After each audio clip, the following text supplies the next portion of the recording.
Assalamualaikum warahmatullahi wabarakatuh.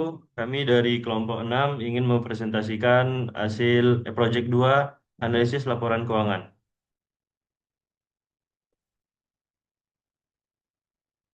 Dan di sini anggota kelompoknya ada Alfa Drama Vista, habis itu Ibnu Arya Pratama, Muhammad Ibrahim Billah, ada Salman Habibur Rahman, dan Arsyad Putro.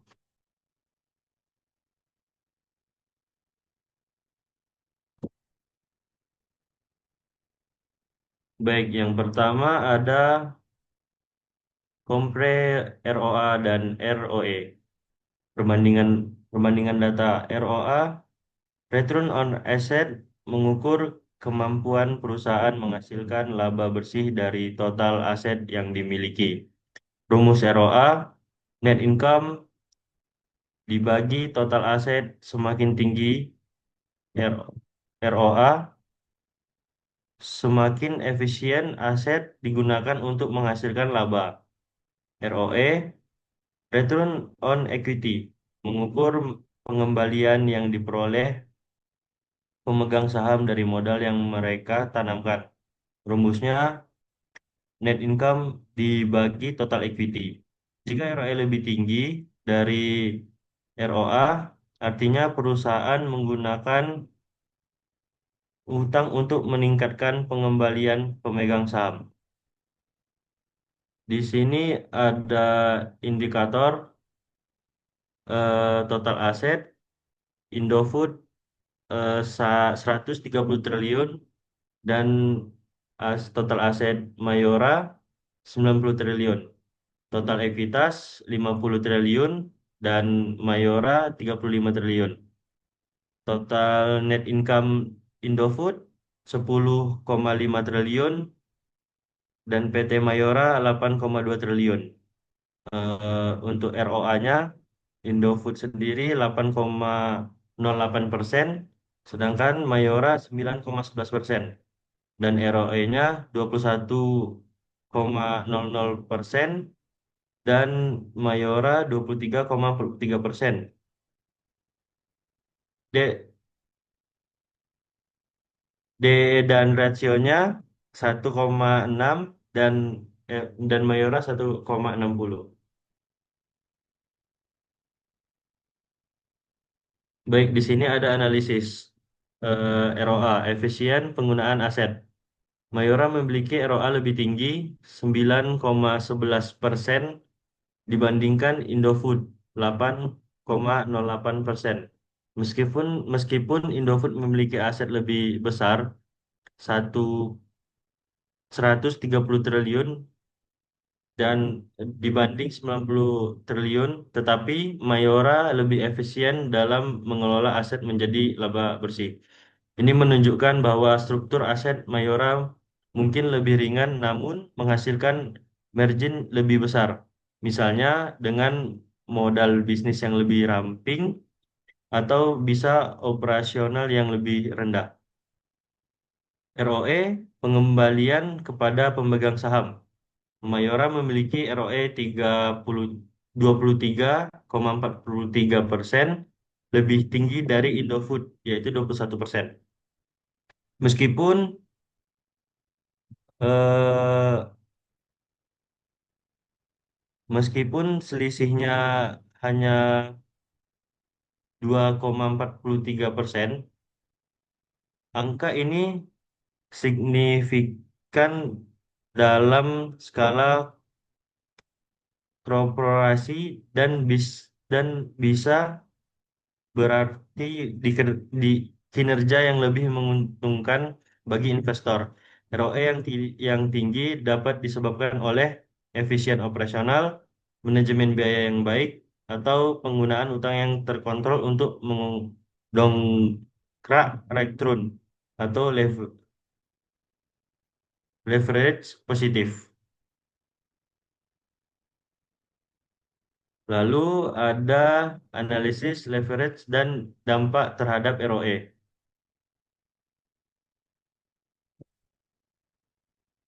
Satu, keduanya memiliki leverage tinggi,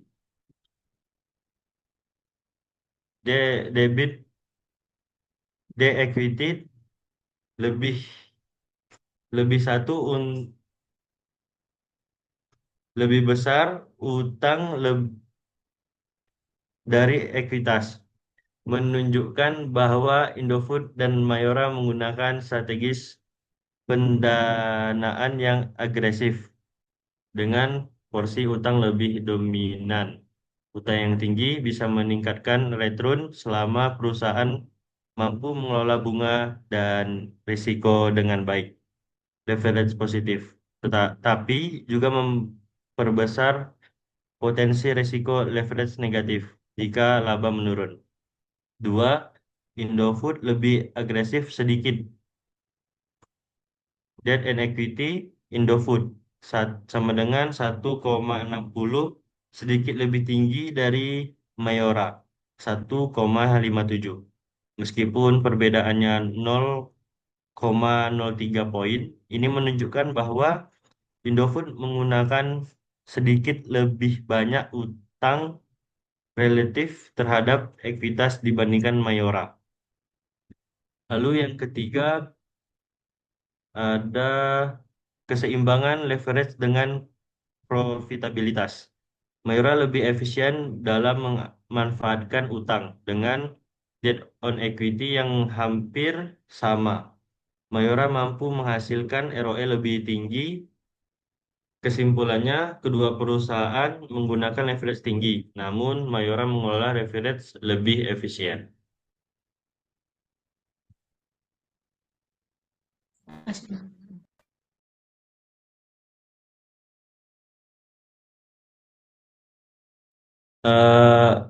ROA dan ROE. Kesimpulannya, siapa yang memiliki profitabilitas lebih baik? Mayora memiliki profitabilitas yang lebih tinggi dibandingkan Indofood, baik dari sisi ROA maupun ROE. Ini menunjukkan bahwa Mayora lebih unggul dalam mengelola aset dan modal pemegang saham untuk menghasilkan laba. Hal ini mungkin disebabkan oleh efisiensi operasional, margin yang lebih tinggi, atau struktur biaya yang lebih ringan.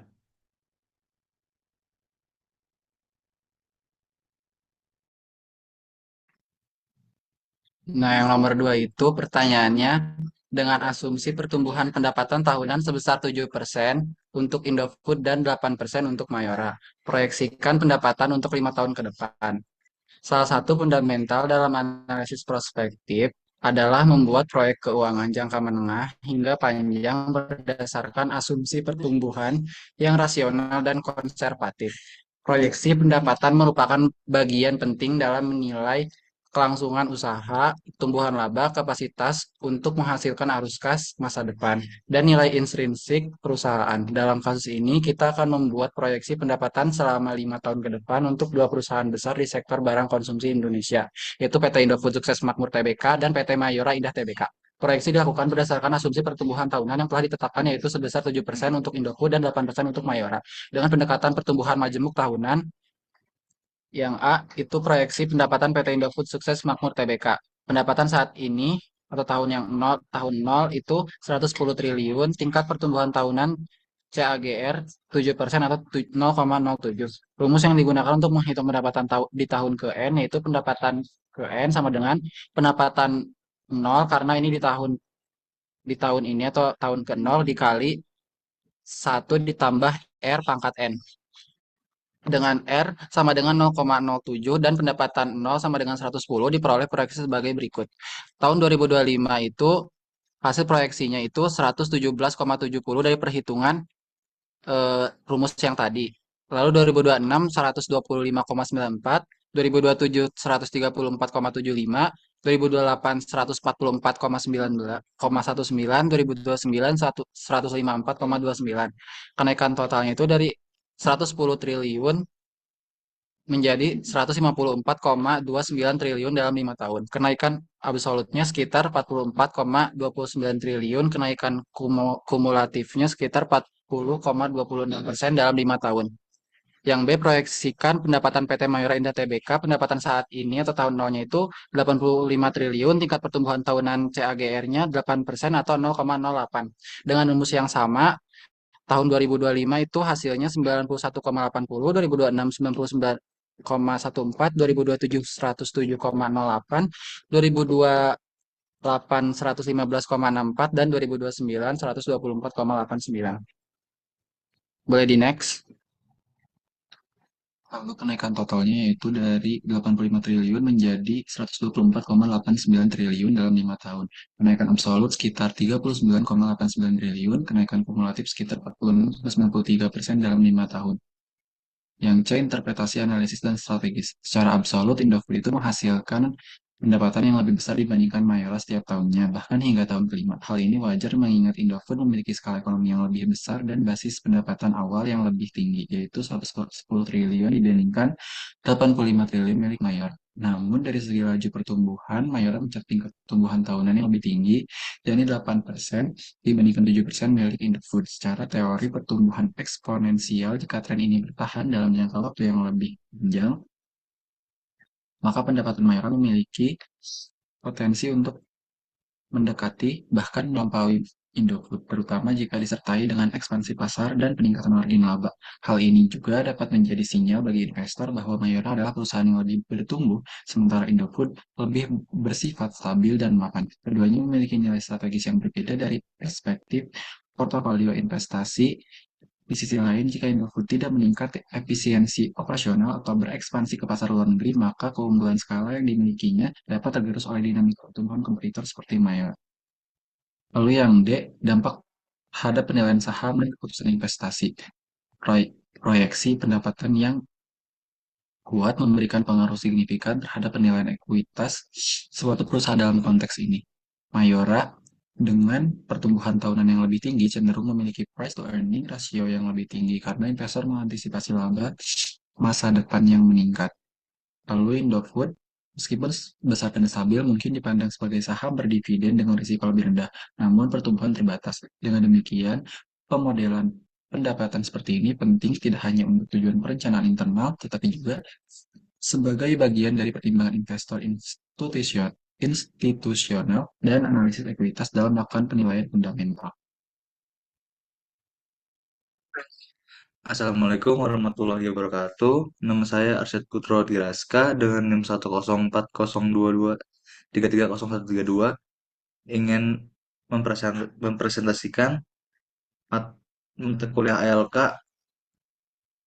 Ini saya akan mempresentasikan yang nomor 3, based on credit analysis, which company has stronger liquidity.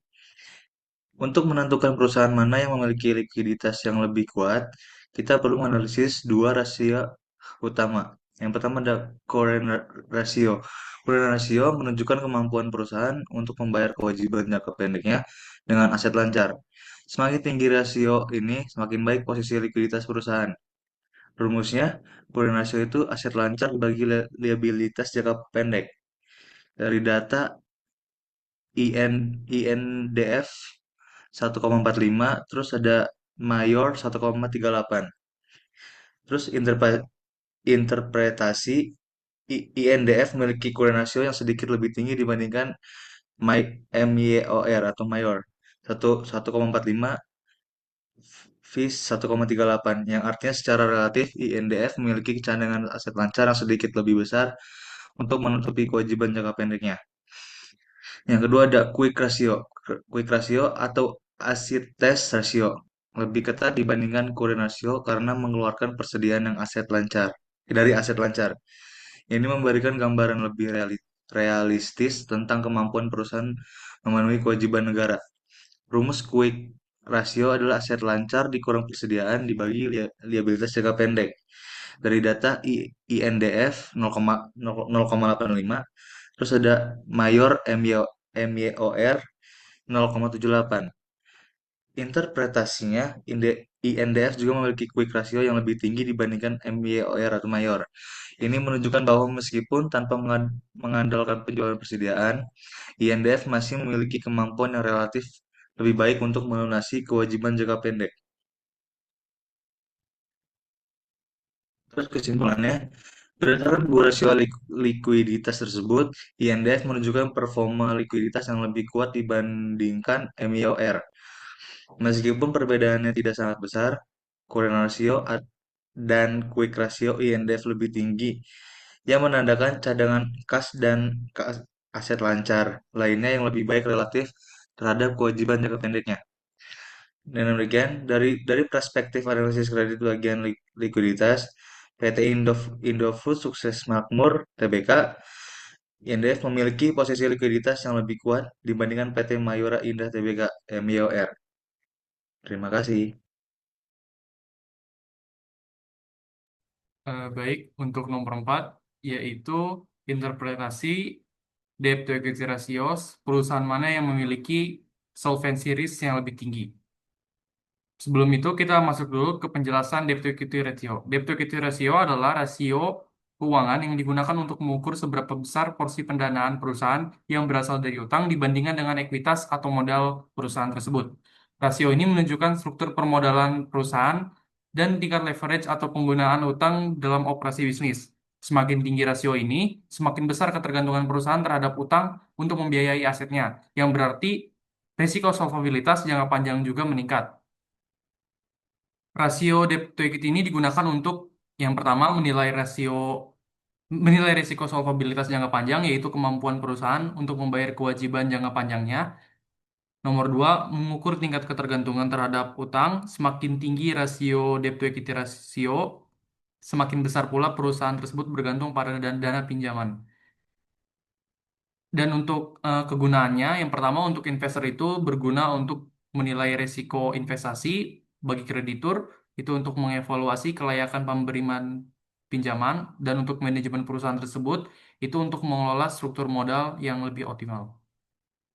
Untuk em, rasio ini, jika kurang dari satu, maka penilaiannya itu lebih aman dan risikonya rendah.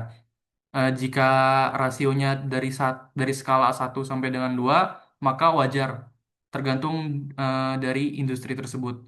Nah, jika debt to equity rasionya di atas 2, maka perusahaan tersebut lebih berisiko dan solvabilitasnya juga dapat terancam. Untuk rumusnya sendiri, yaitu total liabilitas dibagi dengan total ekuitas. Baik, kita masuk ke soal. Untuk datanya sendiri bisa dilihat dalam tabel di sebelah kiri. Untuk Indofood memiliki total liabilitas 80 triliun, sedangkan Mayora 55 triliun. Untuk total ekuitasnya sendiri, Indofood memiliki total ekuitas 50 triliun, sedangkan Mayora sebesar 35 triliun. Dalam perhitungan tersebut, dapat kita simpulkan untuk Indofood sendiri memiliki rasio 1,6, sedangkan untuk Mayora em, mendapat rasio sebesar 1,57. Untuk hasil analisanya, kedua perusahaan ini memiliki debt to equity ratio yang sangat mirip, menunjukkan bahwa struktur pembiayaan mereka relatif seimbang antara utang dan ekuitas. Indofood sendiri memiliki 1,6 dari Indofood sendiri memiliki utang sebesar 1,6 rupiah untuk setiap satu rupiah ekuitas. Sedangkan Mayora memiliki utang sebesar 1,57 rupiah untuk setiap 1 rupiah ekuitasnya. Meskipun perbedaannya kecil, Indofood menunjukkan risiko solvabilitas yang sedikit lebih tinggi dibandingkan dengan Mayora, karena ketergantungannya terhadap utang sedikit lebih besar. Untuk kesimpulannya, Indofood memiliki risiko solvabilitas yang sedikit lebih tinggi dibandingkan dengan Mayora, karena rasio debt to equity rasionya sedikit lebih besar. Namun, secara umum, kedua perusahaan tersebut berada pada tingkat leverage yang hampir setara.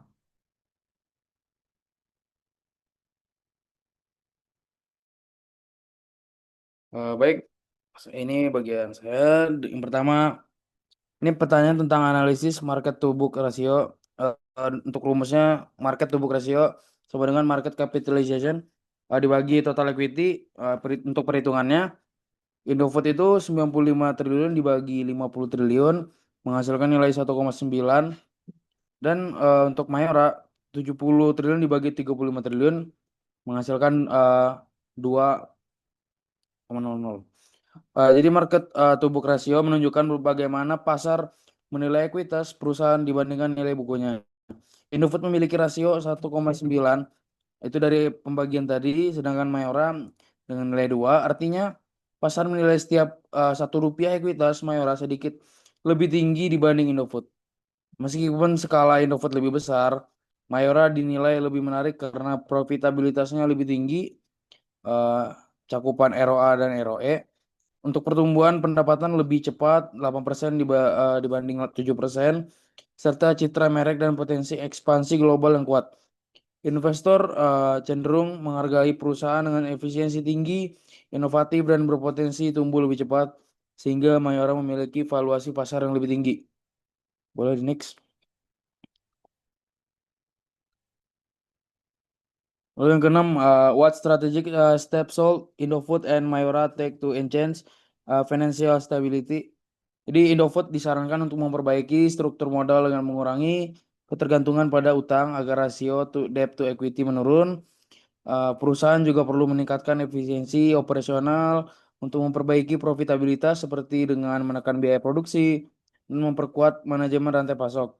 Selain itu, memperkuat inovasi produk dan ekspansi ke segmen yang lebih menguntungkan dapat meningkatkan daya saing dan kinerja jangka panjang. Lalu Mayora sebaiknya fokus pada peningkatan likuiditas karena current rasionya dan quick rasionya lebih rendah dari Indofood. Hal ini bisa dilakukan dengan mempercepat perputaran piutang, mengelola persediaan lebih efisien, dan menambah saldo kas. Jadi Mayora juga perlu mempertahankan valuasi pasar yang lebih tinggi melalui pengembangan produk inovatif, ekspansi pasar ekspor, serta penguatan tata kelola keuangan. Jadi kedua perusahaan juga penting untuk menerapkan manajemen risiko finansial seperti lindung nilai terhadap fluktuasi nilai tukar dan bunga.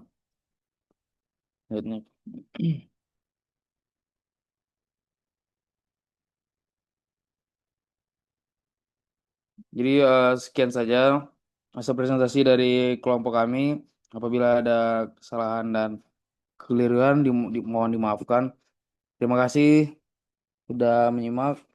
Kami undur diri. Assalamualaikum warahmatullahi wabarakatuh.